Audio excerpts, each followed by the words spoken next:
soalan itu mengandaikan ada keperluan anjakan dasar yang lebih bermakna dan radikal.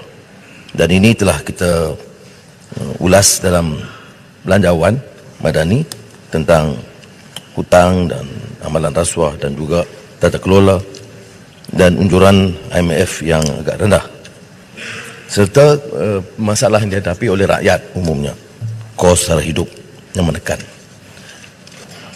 Maka tindakan diambil seperti mana diumumkan, termasuklah pengurangan defisit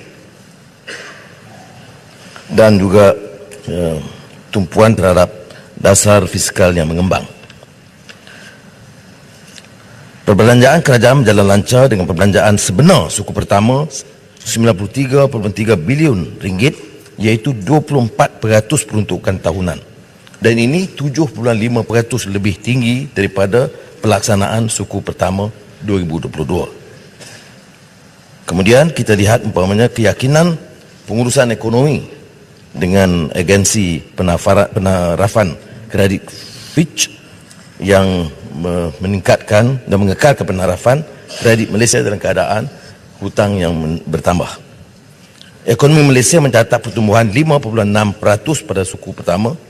Ini lebih tinggi dari Indonesia 5%, China 4.5% dan Vietnam 3.3%. Ini juga lebih kukuh daripada unjuran Bank Negara sebelumnya. Kadar pengangguran juga menurun ketimbang suku keempat tahun lalu. Kerana beberapa langkah tata kelola yang telah janjikan, termasuk wewenang yang lebih luas pada badan penguatkuasaan, termasuk ada HDN, SPRM. Kemudian kita telah membatalkan beberapa kelulusan perundingan terus, walaupun ada beberapa tindakan segera mengikut kaedah fast track tender, terutama dalam isu seperti Tebatan Banjir dan projek-projek sekolah taif dan klinik desa. Keutamaan tetap diberi kepada tender di kalangan kontraktor Bumiputera, dan beberapa akta tanggungjawab fiskal akan dibentangkan.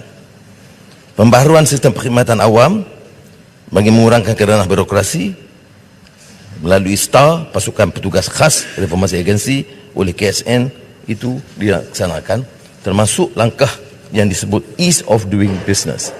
Tindakan membatalkan monopoli telah dilakukan, seperti mana model dui rangkaian bagi 5G, suatu keputusan yang tegas daripada kita, walaupun tekanan dari barat, khususnya Amerika dan Eropah, sangat kuat. Pelaburan diluluskan bagi suku pertama 2023 adalah 71.4 bilion, iaitu peningkatan 60% ketimbang suku pertama tahun lalu. Kemudian apakah langkah-langkah pelaburan? Ada juga kaitan dengan titiwangsa tadi, iaitu pelaburan digital berkualiti dari Amazon Web Services 25.5 bilion ringgit menjelang 2037, dan Tesla dalam EV. Pelaburan otomotif Geely Proton itu lebih serius kerana selepas perjanjian di Meterai, di Beijing, mereka terus datang ke sini untuk meneruskan projek Automotive City di Tanjung Malim. Dan juga Rongshan Petrochemical Company Limited dalam petrokimia di Johor. Penyelesaian 1MDB dengan pihak IPIC 1.8 bilion dolar Amerika, dan seperti kita tahu Putera Mahkota UAE hadir sekarang untuk meneruskan langkah-langkah perbincangan termasuk soal pelaburan. Pertumbuhan dengan projek-projek negeri diteruskan seperti mana saya umumkan, 1 bilion ringgit tambahan untuk Tebatan Banjir Kelantan, 900 juta untuk Johor, dan bila permohonan Kerajaan Negeri Terengganu kerana kerosakan akibat banjir yang melibatkan Tasik Kenyir, 200 juta ringgit kita luluskan, dan saya ambil kesempatan untuk mengumumkan di sini, iaitu 200 juta ringgit diperlukan segera oleh Kerajaan Negeri Terengganu untuk memperbaiki kerosakan akibat banjir. Sabah Sarawak seperti telah diumumkan. Yang lain, langkah-langkah yang lain yang termasuk IPR, sumbangan tunai rumah, bernas, insentif pengeluaran getah, bantuan musim terkujuh, akan saya lampirkan dalam soalan, dalam jawapan bertulis yang boleh diedarkan kepada Yang Berhormat untuk menjimatkan waktu. Kerana langkah-langkah yang diambil ini termasuklah rahmah dan pemberian subsidi yang lebih bersasar yang tidak menaikkan kadar elektrik dan diesel, maka kita dapat mengekang kenaikan